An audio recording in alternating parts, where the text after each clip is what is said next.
continue our focus on electricity now with new electricity tariffs that were introduced on the 1st of July. Various communities around the country have been using different methods of protest to show dissatisfaction. Some are thinking of alternatives, and there are those looking for electricity management systems. Now, to talk more about this, we are now joined by Lindo Ngema, who is the founder of Prominent Energy Solutions. Good afternoon to you, Lindo. I mean, our conversation, of course, comes at a very difficult time for many consumers who can't afford electricity. Just recently, the Minister of Electricity and Energy, lamented on just how South Africa's spiraling electricity prices are essentially pricing the poor and the middle class out of the market. I believe the word that he used was energy poverty. I mean, when we talk tariff optimization amid these increases, what are the practicalities for consumers?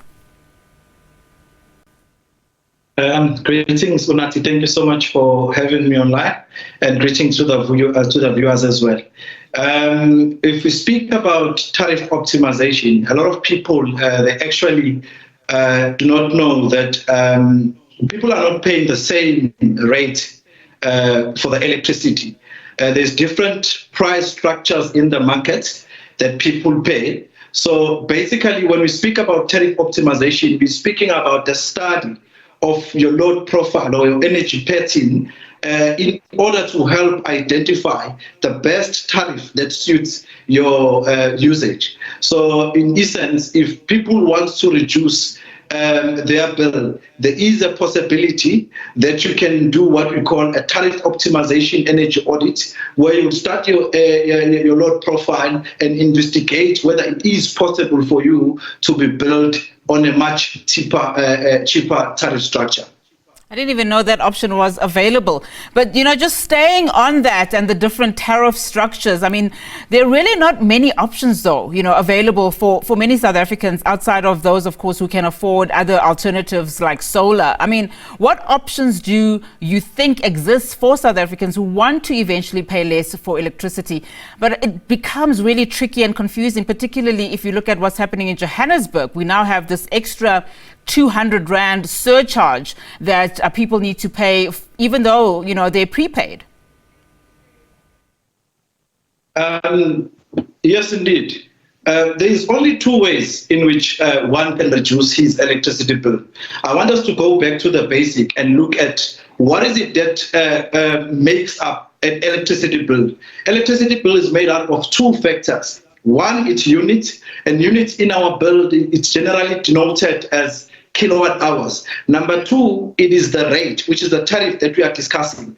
So whatever you pay, let's say, for example, in your house, you use 100 units per month. 100 units will be multiplied by the unit rate, which is probably 220 or whatever, depending on your municipality and the tariff structure that you have. So if you want to reduce your electricity bill, you need to look at both of these options.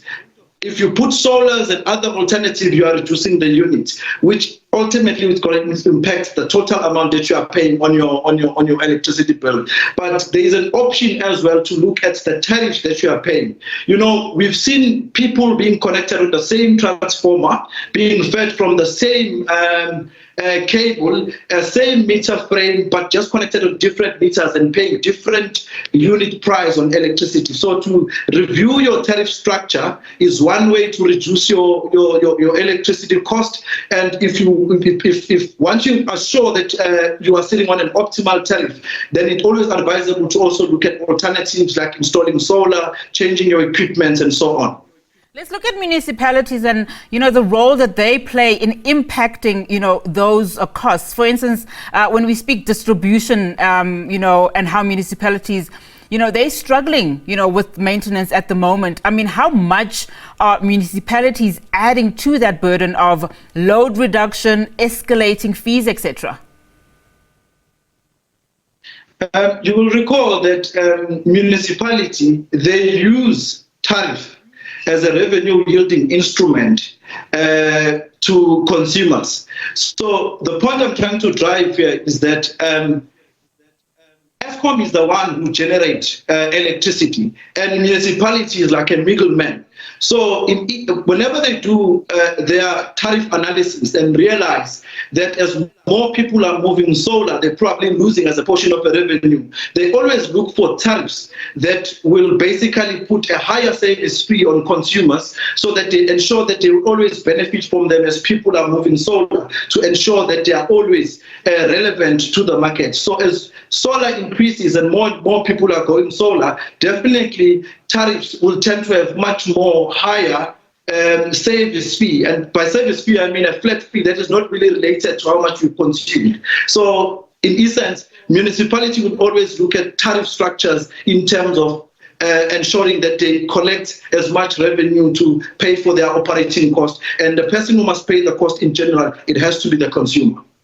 And I mean, just talking about Eskom and also how consumers are likely to pay more, we are hearing and understanding through media reports, that Eskom is likely to ask, the South Africa's energy regulator for another electricity tariff increase of just around 37%, I think, in 2025 for those customers it directly charges and supplies to.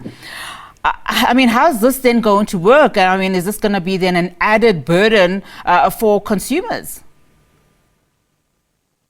Definitely, because if you look at over the last 16 years, electricity prices have increased well over 700%, starting from 2008, and the tariffs has been hiking since then, and it doesn't seem like it's going to end anytime soon. That is why it is very important for consumers to understand their energy usage pattern. You touched on a system that people have, or management system that they can employ within their facilities in order to reduce their bill. I think it's high time at this point, as electricity prices are increasing, for consumers to understand their energy usage, because a lot of bills often comes on estimates, and later municipality does the adjustment. So we are in a position of assisting people in terms of energy management system that will help them to have control on their energy usage. There are a lot of information available on internet as well, where one can understand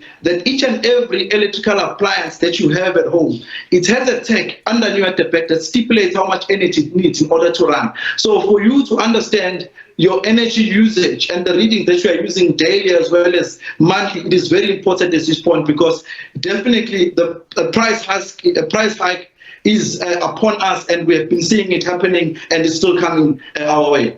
And interestingly, you'll find that in some households, people do actually know how to manage their energy usage, as you rightfully point out, but they still experience things like load reduction.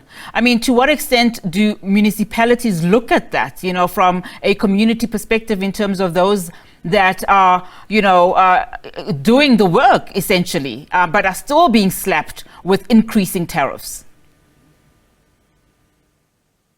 I think due to the fact that we are all connected on the same grid, if Eskom is implementing a load reduction or load shedding, it's definitely going to affect everybody, including those who are trying their best to actually follow all the recommendations that are put out there in terms of reducing their demand during peak times. But when it's time to switch off, it's definitely going to affect everybody connected within the same grid or the same transformers. And at this point, the only available alternatives in terms of ensuring that when there's this load reduction and load shedding, you are not affected, is to look at the options of renewable, which is solar in this case.